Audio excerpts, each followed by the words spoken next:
Hello everyone. तो हम आज बात करने वाले हैं खेसारी लाल यादव जी और शिल्पी राज का एक बहुत ही बेहतरीन सॉन्ग के बारे में, जिसका पोस्टर आ चुका है और फुल वीडियो सॉन्ग का रिलीज डेट भी आ चुका है। और इस गाने को लिखे हैं अभिनव प्रताप सिंह जी और इसमें म्यूजिक दिए हैं प्रियांशु सिंह जी। और इसे गाए हैं खेसारी लाल यादव जी और शिल्पी राज जी, जो कि आपको स्क्रीन के ऊपर दिखाई दे रहा है। जिस सॉन्ग का टाइटल रखा गया है आम के सवाद, जिसका टाइटल है आम के सवाद। और वीडियो में है खेसारी लाल यादव जी और रानी एक्ट्रेस जी, फिट में है रानी एक्ट्रेस जी।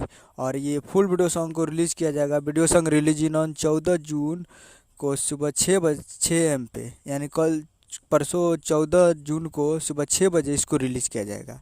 और काफ़ी बेहतरीन होने वाला है। और पवन सिंह जी का भी आम का आ रहा है और खेसारी लाल यादव जी का भी आने वाला है। तो देखते हैं कौन किसका बेस्ट होता है। तो 14 जून को सुबह 6 बजे तैयार रहिएगा web music Bhojpuri YouTube channel पे। तो उम्मीद कर रहा हूँ कि वीडियो अच्छा लगा तो चैनल को सब्सक्राइब बेल आइकन प्रेस करते हैं, कैसे खेसारी लाल यादव जी का लेटेस्ट न्यूज़ लाते रहे। और वीडियो अच्छा लगा तो वीडियो को एक लाइक कीजिए और चैनल को सब्सक्राइब कीजिए। मिलते हैं अगले वीडियो में, तब तक के लिए जय हिंद, जय भोजपुरी।